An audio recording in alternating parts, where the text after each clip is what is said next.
Hi, this is Claire from Verity Papery, and today I want to show you how I made this card for the Altenew video card challenge number 2, and in particular how I did the masking and kind of like a halo effect for that mask. So to start with, to create the mask, you can just use post-it notes or you can use masking tape. I use masking tape in this case because my roll was wide enough so that it would fit my die, and it's slightly thinner than the post-it notes. And I find that the thinner the paper or the mask that you're using, the crisper the final impression will be when you remove that mask. So I had to use my roller to make sure that I got everything centered up. But once I have that mask centered on my card base, I'm going to stamp outlines from Altenew's Painted Flowers set onto the card base.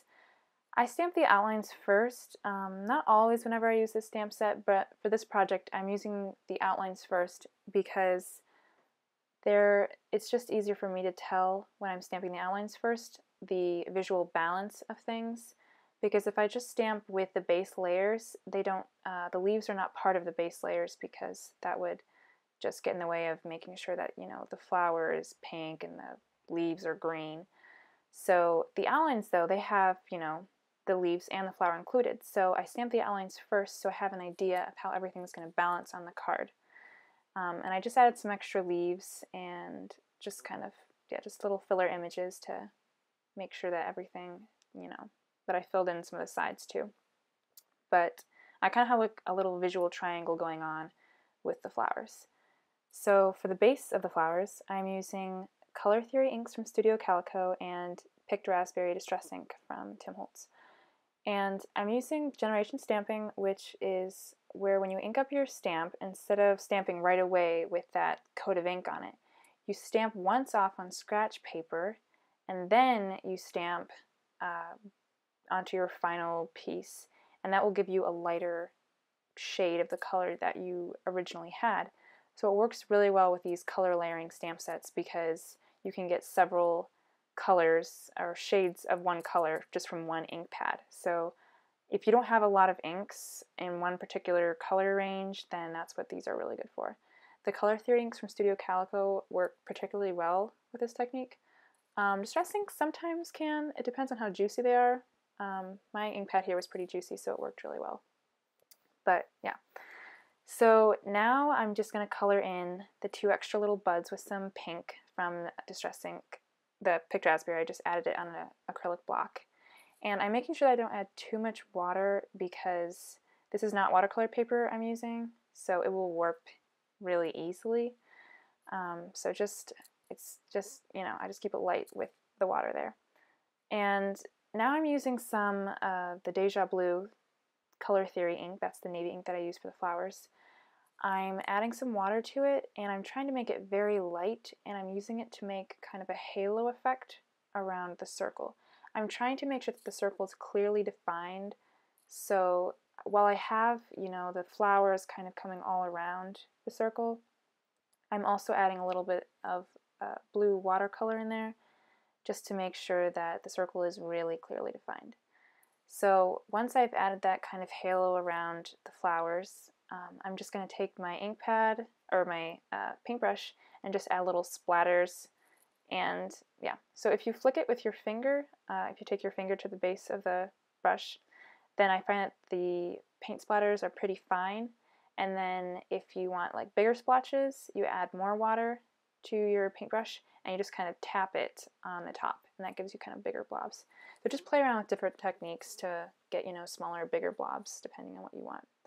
So now that we got the main panel done, I'm just putting that off to dry. It dried really quickly because I made sure I didn't add too much water. And I'm stamping a sentiment from Altenew's Vintage Roses stamp set, and I heat emboss that in white onto some black cardstock, and I'm just trimming it down. So once I have everything trimmed down, I'm going to take my Martha Stewart scoring board, and I'm going to score 2 lines on each side of the sentiment, maybe about, I don't know, quarter of an inch between the 2 lines. And this is going to help me kind of create the folds for my banner. If you wanted to, you could just use your fingers and kind of make the folds, but it won't be as clean. Especially my cardstock here I'm using is pretty thick, so it might tear some of the fibers.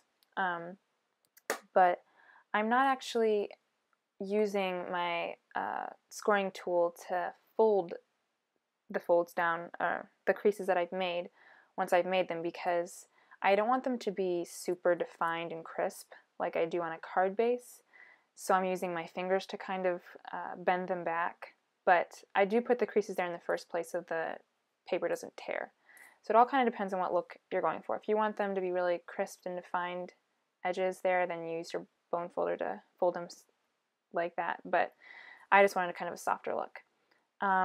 I also use my fingers to kind of round the sentiment, and I'm adding some thicker foamed adhesive to the center of the back of the sentiment, and then some thinner foam adhesive that I have to kind of the edges, like the little circles that you see were slightly thinner, and that will kind of give my sentiment a raise, kind of like a little hill, which is what I wanted. So, you know, if you want it to be just splat across, then use, you know, the same dimensional adhesive, but for me it's kind of like all in those little pieces.